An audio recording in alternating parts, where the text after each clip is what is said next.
আমার হাজব্যান্ড মারা যাওয়ার 10 দিন পরেই আমি কাজে ব্যাক করি and still I am working, কাজ করতে হইতেছে। তো এই আর কি। আসলে আমি যেহেতু আমার বিজনেসটা চলে আমার ফেস ভ্যালুর উপরে, সো আমাকে কাজ করতে হয়। অনেকে আসলে বুঝে না যে যারা আমরা অনলাইনে কাজ করি তাদের ক্ষেত্রে যেটা হয় যে হ্যাঁ তোমাকে এখনই কোনো কাজ ব্যাক করতে হবে, তুমি আরও পরে করতে হয়। দেখেন এটা আমি যদি একজন ব্লগার হইতাম বা থাকে না যে ওরকম কোনো ভিডিও টিডিও বানাইতাম, তাহলে এটা একটা কন্টেন্ট ক্রিয়েটর হইতাম, তাদের যেমন কোনো এমপ্লয়ি থাকে না, তখন একটা বিষয় ছিল। বাট আমি ব্যক্তিত্বনি তো না, আমার তো একটা কোম্পানি আছে যেটা সানভিস বাই তনি, অ্যান্ড এখানে এই কোম্পানিটার সাথে হাজার হাজার মানুষ কি ইনভলভ, অনেক ফ্যাক্টরি, অনেক ওয়ার্কার, অনেক মানুষ ইনভলভ, অনেক ভেন্ডর এখানে ইনভলভ, অনেক স্টাফ। তো যেটা হয় যে আমি যদি কাজে ব্যাক না করি, সামনে হচ্ছে রোজা এবং ঈদ, আপনারা যদি জানেন যে কাপড়ের ব্যবসার জন্য এটাই সবচেয়ে মোক্ষম সময়। সো আমি যদি ব্যাক না করি, দেখেন অনেকে বলে যে হ্যাঁ আপনি স্টাফ দিয়ে করা যেতে পারেন, স্টাফ দিয়ে করালে এটা বোকার মতো কথা।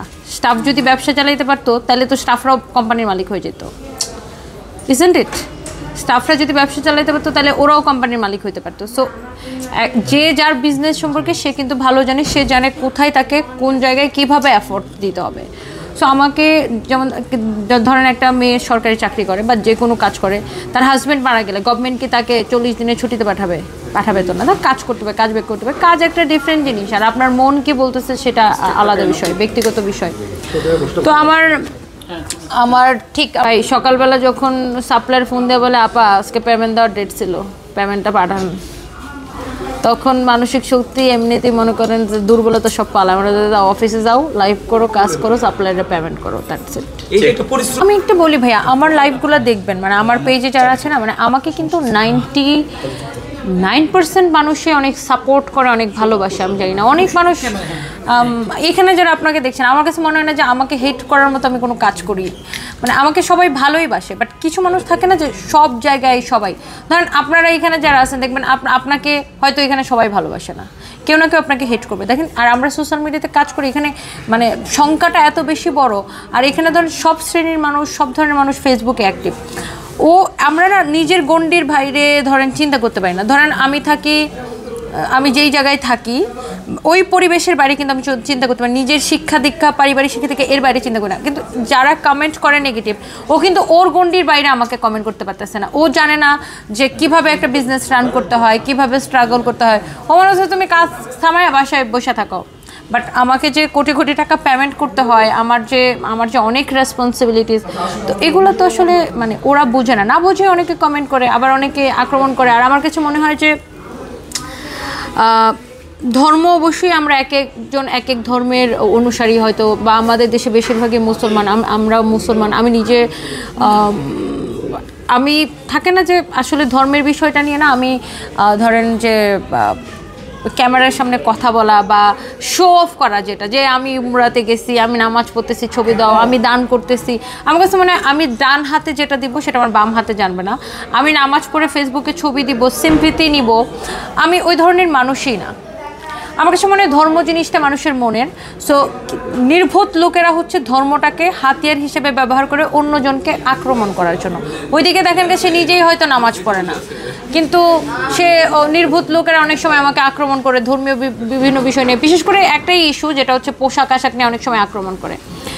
এখন দেখেন পোশাক আশাক অবশ্যই মানুষের ব্যক্তিগত চয়েস। তারপরে আমি যে পোশাকগুলো পরি, যেমন এটাও আমি আমার কোম্পানির পোশাক পরছি, আমি কিন্তু আলাদা করে টাকা দিয়ে কাউকে আমি কি বলে যে নিয়ে আসি না। ওই যেটা হইলো, যেমন কোনো মডেল নিয়ে আসি না, কোনো ইনফ্লুয়েন্সার নিয়ে আসি না, কোনো ব্র্যান্ড প্রমোটার নিয়ে আসি না, কারণ এক্ষেত্রে আমার বিজনেসের কস্টিং অনেক বাইরে যায়। আমি অন্য কাউকে টাকা দিয়ে প্রোডাক্ট পরাই না, আমার নিজের পোশাক আমি নিজে পরে প্রমোট করি।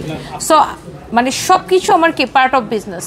সো এখন এখানে কিছু মানুষ নেগেটিভ মন্তব্য করতেই পারে, বাট এটা আসলে আমাকে আগেও থামাইতে পারে না, ভবিষ্যতেও থামাইতে পারবে না। এবং আমার কাছে ইমানের যে সবচেয়ে বড় একটা, মানে আমরা যদি বলি ইমানের যে বড় একটা কি ভিত্তি, সেটা হচ্ছে আপনার সততা। আপনি কতটুকু সৎ, আপনি কতটুকু স্বচ্ছ। এবং আমার কাছে মনে হয় যে ওই জায়গাটা আমি অনেক বেশি পরিষ্কার। আমি কারো জেনে শুনে কোনোদিন কারো ক্ষতি করি না, আমি কাউকে খারাপ কথা বলি না, কাউকে খারাপ বুদ্ধি দিই না, কারো অপকার করি না। পারলে যতটুকু পারি মানুষের উপকার করি, বাট সেটা কাউকে না জানায়, শো অফ করে না। আজকাল যেটা বিষয় হয়ে গেছে যে আপনি কাউকে কিছু দিচ্ছেন, কাউকে হেল্প করতেছেন বা কোনো কিছু করতেছেন, এইটা সোশ্যাল মিডিয়াতে ছবি না দিলে মানুষ বিশ্বাস করবে না যেটা আপনি করতেছেন, বা মানুষকে বিশ্বাস করাতে হবে জানেন না তুমি কিছু করতেছো না, আবার দিলেও বলবে তুমি শো অফ করতেছো। তো আমার কাছে মনে হয় যে আমরা যখন কাউকে কোনো হেল্প করি বা কোনো কিছু করি, সেটা আসলে আল্লাহকে সন্তুষ্ট করার জন্যই করতে হবে এবং সেটা মানুষকে না জানাই করতে হবে। আপু আপনার সাহস ছিল আগে আপনার সামনে, কিন্তু এখন নেই, এখন আপনি আগাবেন কেন? আপনার সাহস কেন? আমার স্বামী আগেও সাহস ছিল, এখন আমার স্বামী সাহস। আমার স্বামী আমাকে এত ভালোবাসা দিয়ে গেছে যে আমার আসলে আর দরকার নাই নতুন করে কোনো সাহসের। আমার অনেক সাহস, অবশ্যই মনে পড়ে। আমি প্রতিদিন কবরস্থানে যাই তাকে দেখতে। আপু, অনেকে মনে করে যে আপনি বয়স্ক লোককে বিয়ে করেছেন কোটি কোটি টাকার মালিক হওয়ার জন্য, এখন কত টাকার মালিক হয়েছেন আপনি জানাবেন? এইটা যদি আপনি ইনভেস্টিগেট করে বের করতে, আমি না একদিন লাইভে এরকম বলছিলাম, যে ইন্টারভিউতে মনে বলছিলাম, যেটা যদি কেউ দেখেন বাংলাদেশে এত আপডেটেড সিস্টেম, এখন আপনি চাইলেই কারো সম্পর্কে তথ্য বের করতে পারেন। আমি আমার হাজব্যান্ডের কোনো টাকা পয়সা নিয়েছি, এটা যদি কেউ প্রমাণ দেখাইতে পারে, আমি ফেসবুকে চেহারা দেখাবো না, এরকম একটা আমার বক্তব্য হয়তো গেছিলো। তো আপনি বের করেন না আমি আমার হাজব্যান্ডের থেকে কিছু নিছি কিনা বা কিছু পাইছি কিনা। আপু বারিশকে ছুঁড়ে মারবেন বলছিলেন, না না না, আমি এটা আপনি রং কোয়েশ্চেন করছেন। আমি কিন্তু বলি নাই যে তাকে ছুঁড়ে মারবো, আমি বলছি ধরেন আমাকে যদি কেউ, আমি একটা জায়গায় হেলিকপ্টার রেন্ট করে নিয়ে গেছি, আমি এখানে শ্যুট করবো, আমাকে কেউ বাধা দিচ্ছে, আমি তাকে ছুঁড়ে ফেলে দিব। ওই সাহস আবার আমার ভাই আছে। আমি যেটা আমি লিগেল সেটা আমি লিগেলি, আমি একটা টাকা পয়সা খরচ করে এক জায়গায় ভাড়া করে নিয়ে গেছি, আমার উপর কেউ এসে মানে ফৌজদারি করবে, ইয়া করবে, আমার সেই প্রতিবাদ বা সেই সাহস কিন্তু আমার আছে, এটা আপনারা সবাই জানেন। এটা অনেকের হয়তো থাকে না, যেমন আপু অনেক ভদ্র, আপুর ছিল না, বাট আমার ক্ষেত্রে হলে ওই মামলা ওখানে ডিসমিস করে দিয়ে আসতাম, এই মামলা এই পর্যন্ত আসতো না, মামলা ওখানে ডিসমিস করতাম। কিবা ওটা কি রকম সমাধান করতে যদি আপনি জায়গাটা থাকতেন, যদি একটু বলতেন। আমি ভাড়া করে নিয়ে গেছি হেলিকপ্টার, ওই হেলিকপ্টার অন্য কেউ শুট করবে, প্রশ্নই আসে না, আপা প্রশ্নই আসে না। আপনার জি সম্ভবত